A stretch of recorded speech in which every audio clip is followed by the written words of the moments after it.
అందరికీ నమస్కారం. నేను మీ కిరా కార్పీని. రీసెంట్గా Tenali two town CI Ramulu Naik గారు నడి రోడ్డు మీద ఒక ముగ్గురిని కుక్కను కొట్టాడు. మామూలుగా కొట్టలేదు, అరికాళ్ళ మీద అదర కొట్టాడు. అది ప్రజల్లోకి వచ్చింది, వైరల్ అవుతా ఉంది సోషల్ మీడియాలో. అంటే కొంతమంది అలా కొట్టడం తప్పు, చట్టాన్ని చేతుల్లోకి తీసుకున్న కొంతమంది, అంటే కొన్ని కోట్ల మంది మాత్రం హర్షిస్తున్నారు, క్లాప్స్ కొడుతున్నారు. నిజమైన పోలీసులు చూసాం అని హర్షిస్తూ ఉన్నారు, అతన్ని మెచ్చుకుంటూ ఉన్నారు. అసలు ఏంటి, ఎందుకు కొట్టాల్సి వచ్చింది, పొరపాటు ఎక్కడ జరిగింది, పొరపాటు పోలీసులదా లేకపోతే నిజంగా వాళ్ళు ముద్దాయిలా ఏంటి అనేది నేను ప్రూఫ్లతో సహా మీకు చూపిస్తూ విధిస్వీకరిస్తుంటాను. చూద్దాం. ఇక్కడ చూడండి, ఇది FIR report, first information report. నేను పై అడ్రస్ నందు నివాసం ఉంటున్నాను. నేను 2013 సంవత్సరం నుండి పోలీస్ కానిస్టేబుల్గా పనిచేస్తున్నాను. నేను ప్రస్తుతం తెనాలి మొదటి పట్టణంలోని పోలీస్ స్టేషన్ నందు పోలీస్ కానిస్టేబుల్గా పనిచేస్తున్నాను. 24/4/2025 తేదీన రాత్రి సుమారు 9:30 సమయంలో డ్యూటీలో భాగంగా నేను తెనాలి మొదటి పట్టణ పోలీస్ స్టేషన్కు వెళుతుండగా ఐతానగర్లో డాక్టర్ బిఆర్ అంబేద్కర్ విగ్రహం ఎదురు రోడ్డు మీద ఉన్న Naveen Athireddy, Killer John, Victor, Karimulla మరియు రకేష్ అని వారు రోడ్డు మీద నన్ను బైకు ఆపి నన్ను డ్యూటీకి వెళ్లకుండా అడ్డగించారు. పై నలుగురు నా బైకును ఆపి నన్ను చేతులతో కాళ్ళతో కొట్టి నన్ను చంపుతానని పై నలుగురు కత్తులు తీసుకున్నా నన్ను చంపాలనే ఉద్దేశంతో నాతో గొడవ దిగారు. నేను ఎలాగోలా తప్పించుకొని ఇంటికి వెళ్ళాను. నన్ను అడ్డగించిన వారిలో జాన్, విక్టర్, నవీన్, కిల్లర్ మీద పలు గంజాయి కేసులు, గొడవలు పడిన కేసులు చాలా ఉన్నాయి. నేను గతంలో తెనాలి 3వ పట్టణ పోలీస్ స్టేషన్లో పనిచేస్తున్న సమయంలో జాన్, విక్టర్, రాకేష్ అన్న వారిని మా పోలీసు ఉన్నత అధికారుల ఆదేశాల మేరకు నేను గంజాయి తాగే వారి కౌన్సిలింగ్ నిమిత్తము తెనాలి 3వ పట్టణ పోలీస్ స్టేషన్కు వీరిని తీసుకెళ్లాను. అది మనసులో ఉంచుకుని నన్ను చంపాలనే ఉద్దేశంతో కాపు కాసి పై నలుగురు నా మీద కత్తులతో దాడి చేయబోయారు. నేను పై జరిగిన విషయాన్ని తెనాలి 2వ పట్టణ పోలీస్ స్టేషన్కు వచ్చి రిపోర్ట్ ఇచ్చినాను. కావున నాకు న్యాయం చేయవలసిందిగా కోరుచున్నాను. అంటే కానిస్టేబుల్గా పనిచేసేటువంటి కె చిరంజీవి గారు ఇందాక చెప్పినటువంటి నలుగురు కూడా నా మీద కత్తులతో దాడి చేయబోయారు. నన్ను కత్తులతో, రాళ్లతో, కాళ్ళతో, చేతలతో కొట్టబోయారు. నేను తప్పించుకొని మా ఇంటికి వచ్చేసానని చెప్పేసి 2వ పట్టణ పోలీస్ స్టేషన్ తెనాల్లో కూడా ఆయన ఎఫ్ఐఆర్ నమోదు చేయడం జరిగింది.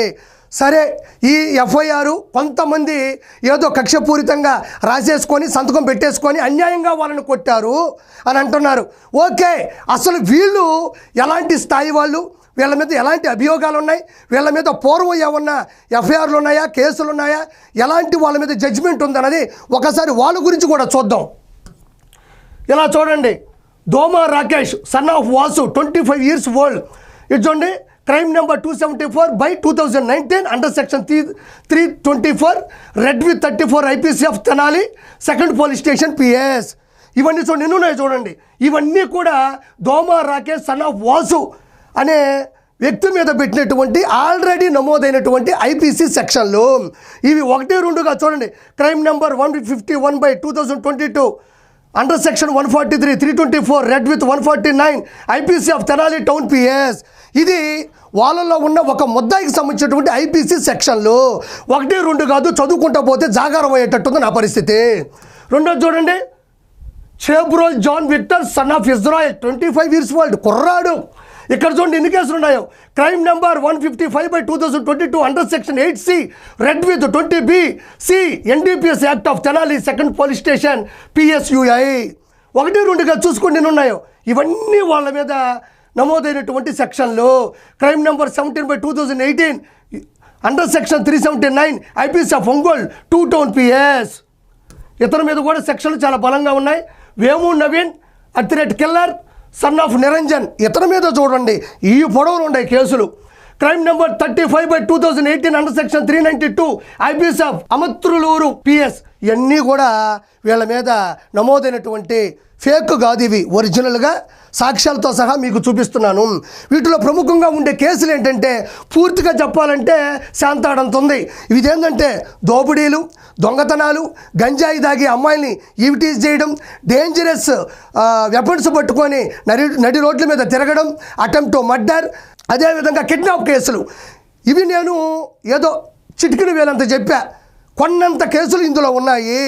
ఈ కేసుల్లో ఉండే ముద్దాయిలు నిజాయితీగా చెప్పండి ప్రజలారా, ఒక కానిస్టేబుల్ అనే వ్యక్తి రోడ్డు మీద పోతూ ఉంటే దొంగలకి దోపిడీదారులకి ఇలాంటి వాళ్ళకి కానిస్టేబుల్కి ఒక అవినాభావ సంబంధం ఉంటుంది. ఏంటంటే వాళ్ళని స్టేషన్లో వేయడం కానీ అరెస్ట్ చేసి తీసుకొచ్చేటప్పుడు వాళ్ళ మీద భయంకరమైనటువంటి కోపం పెంచుకుంటారు, ద్వేషం పెంచుకుంటారు. అలానే ఇలాంటి కేసులు ఉన్నటువంటి ఇలాంటి ముద్దాయిలు, ఇలాంటి దొంగలు ఒక కానిస్టేబుల్ని నడి రోడ్డు మీద పట్టుకొని కాళ్ళతో రాళ్ళతో చేతులతో కొట్టరా? ఖచ్చితంగా కొట్టుంటారుగా. ఇన్ని దుర్మార్గాలు చేసినటువంటి ఈ ముద్దాయిలు ఒక కానిస్టేబుల్ని పట్టుకొని ఇన్ని చేసుంటారనేది నిజమా కాదా అనేది మీరు చెప్పాలి. ఇక్కడ ఇంకొక విషయానికి వస్తే నడి రోడ్డు మీద ఈ ముద్దాయిల్ని లాఠీ పట్టుకొని కొట్టింది ఎవరు అంటే Ramulu Naik garu, CI of second town Tenali, అంటే second town police station CI SHO ఈయన కొట్టాడు. ఆ వీడియో బయటకు వచ్చింది. ఓకే, ముద్దాయిలు ఎలాంటి వాళ్ళని చెప్పాను, అలాంటి వాళ్ళు కానిస్టేబుల్ కొట్టుంటారు లేదా మీరే చెప్పాలి. ఒరిజినల్గా ఇతని క్యారెక్టర్ ఏంటో ఒకసారి చూద్దాం. రాములు నాయక్ గారి క్యారెక్టర్ ఏంటో ఒకసారి చెప్పే ప్రయత్నం చేస్తాను. ఒకసారి చూడండి, ఆయన కూడా మంచి చేయడం మనకు తెలియాలి కదా. ఒకసారి చూద్దాం. ఇక్కడ మీరు ఒకటి గమనించాలి, ఇదే రాములు నాయక్ గారు నెల్లూరులో ట్రాఫిక్ సిఐగా పనిచేశారు. అప్పట్లో ఫ్లడ్స్ వచ్చాయి, వరదలు వచ్చాయి.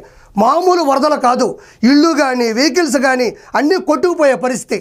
అప్పట్లో ఆ సిచ్యువేషన్లో ఒక పూజారి ఆ వరదల్లో కొట్టుకుపోయి ఎక్కడో ఒక మూలను అతుక్కొని బిక్కుమంటూ ప్రాణాల కోసం విలవిల్లాడుతూ ఉంటే ఆ పరిస్థితులు ఎవరూ కూడా ఆయన తీసుకొచ్చే సాహసం చేయలేదు.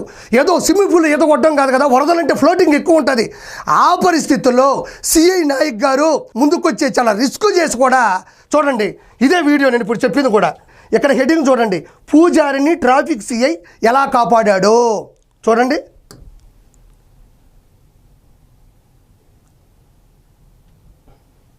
ఈయనే సిఐ రాములు నాయక్. ఆ పూజారిని చాలా రిస్క్ చేసి సాహసం చేసి అక్కడికి వెళ్ళి ఆయన పట్టుకొని తీసుకొచ్చి సేఫ్గా కూడా నిలబెట్టడం జరిగింది. ఒక ట్రాఫిక్ సిఐ అయినటువంటి రాములు నాయక్ గారు అంత గొప్ప బాధ్యత తీసుకొని తన ప్రాణాన్ని కూడా పణంగా పెట్టి ఒక పూజారి ప్రాణాన్ని కాపాడినటువంటి దేవుడు. ఎందుకంటే ఎవరినైనా ఇలాంటి విపత్తు పరిస్థితుల్లో కాపాడితే, ఇలాంటి ప్రమాదకరమైన పరిస్థితుల్లో కాపాడితే వాళ్ళని దేవుడు అంటారు. ఖచ్చితంగా ఇది మంచి కాంబినేషన్, దేవుడు పూజారి కరెక్ట్గా సరిపోయారు.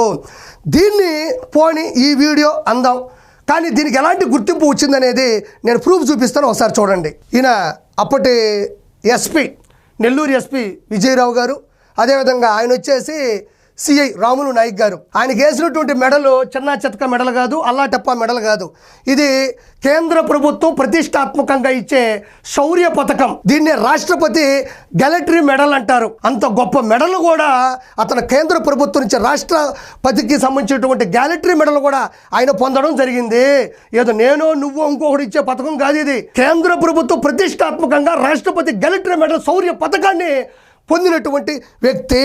అంటే దీన్ని బట్టి పూర్తిగా మనం అర్థం చేసుకోవాల్సింది, ఆయన ఎలాంటి విపత్తులో ఉన్నా, ఎలాంటి ప్రమాదకరమైన పరిస్థితుల్లో ఉన్నా, ఎలాంటి విషమ పరిస్థితుల్లో ఉన్నా కూడా తన ప్రాణాన్నే ట్రాఫిక్ సిఐగా ఉండి కూడా వ్యక్తుల్ని కాపాడినటువంటి శక్తి అతను. అంటే ఎందుకు చెప్తామంటే అతని క్యారెక్టర్ కూడా మనకు తెలియాలి. ఈ రోజుల్లో అనేస్తున్నారు ఆయన సిఐ కక్ష సాధింపు అధికారాన్ని దుర్వినియోగం చేస్తున్నాడు అని. ఇప్పుడు వెనక్కి వెళ్దాం. ఓకే, ఎఫ్ఐఆర్ చూశారు, అదేవిధంగా ముద్దాల మీద కేసులు చూశారు, సిఐ నాయక్ గారు ఎలాంటి వాళ్ళో చూశారు. ఇక్కడ నడి రోడ్డు మీద కుక్కలను కొట్టినట్టు లాఠీ తీసుకొని కొడతా ఉన్నాడు. నేను చెప్తా ఉండే ప్రజలారా, ఐపీఎల్లో 18 సీజన్లు, అంటే 17 సీజన్లు అయిపోయి 18వ సీజన్కి వచ్చింది. నాకు నచ్చిన బెస్ట్ ఐపీఎల్ అంటే ఇదే. ఎరగదీసే పోలీసు లాఠీ. ఈయన ఖచ్చితంగా ఇతనికి ఆరెంజ్ క్యాప్ ఇవ్వచ్చు. ఒక్కొక్కరికి 10 సిక్స్లు తెనాల్లో కొడితే బంతి తెలంగాణలో పడింది. మీరు చెప్పండి, ఇలాంటి దోపిడీదారుల్ని, ఇలాంటి గంజాయి మొత్తం ఈవిటీస్ చేసే వాళ్ళని, డేంజరస్ వెపన్స్ పట్టుకునే వాళ్ళని, కిడ్నాపులు చేసే వాళ్ళని, అటెంప్ట్ మర్డర్ చేసే వాళ్ళని ఈ విధంగా కొట్టాలా లేదా? డ్యూటీలో ఉన్న కానిస్టేబుల్ మీద చెయ్యేస్తే కొట్టాలా లేదా? అంటే నేను చెప్పేది చెయ్యి వేసింది కొట్టింది ఒక వ్యక్తి మీద కాదు, ప్రజల్ని కాపాడే వ్యవస్థ మీద చెయ్యేశాడు. అది కానిస్టేబుల్ అయినా, హెడ్ కానిస్టేబుల్ అయినా, ఏఎస్సీ అయినా, ఎస్సీ అయినా, సిఐ అయినా, ఏఎస్పీ అయినా, ఎస్పీ అయినా, డిఎస్పీ అయినా, డిఐజీ అయినా, ఐజీ అయినా, డీజీపీ అయినా, ఎవ్వరి మీద అయినా డ్యూటీలో ఉన్న పోలీసుల మీద చెయ్యేస్తే కాక తీరేటట్టు కొడతారు కాకీలు అన్నదానికి ఇది ప్రత్యక్షమైనటువంటి ఉదాహరణ. నేను నిన్నటి నుంచి చూస్తున్న సోషల్ మీడియాలో తెగ వైరల్ అవుతుంది. కొంతమంది ఏమో విక్రమార్కుడు సినిమాలో సీన్ చూసారా, వెనక నుంచి కొడుతుంటే ముందోడు భయపడుతుంటా, నన్ను కొట్టు ముందు అని ఆ సీన్ని తెగ ట్రోల్ చేస్తున్నారు. అంటే ఏ స్థాయిలో ఇది హిట్ అయింది, ఏ స్థాయిలో ఆయన చేసింది మంచి అనేది కూడా జనాలు భావిస్తూ ఉన్నారు. ఇంకోటి, ఈయన నాయకు కాదు వివి వినాయక్. ఇలాంటి మాస్ ర్యాగింగ్ కొట్టాలంటే వివి వినాయక్ గారి సినిమాలు ఎలా ఉంటాయో అలా కొట్టాడు. నేను ఫైనల్గా చెప్పేది ఒకటే, వైఎస్ఆర్సీపీలో ఇలాంటి దొంగలని, ముఠాదారుల్ని, గంజాయిలో ఉండే వాళ్ళని పెంచి పోషించారు. టీడీపీ కూటమి అలా కాదు, ఎక్కడ దొరికితే అక్కడ దారుణంగా కొట్టబోతుంది. అది ముద్దాయిలే, తప్పు చేసే వాళ్ళనే. కాబట్టి ఎక్కడైనా జాగ్రత్తగా ఉండండి. Thank you so much.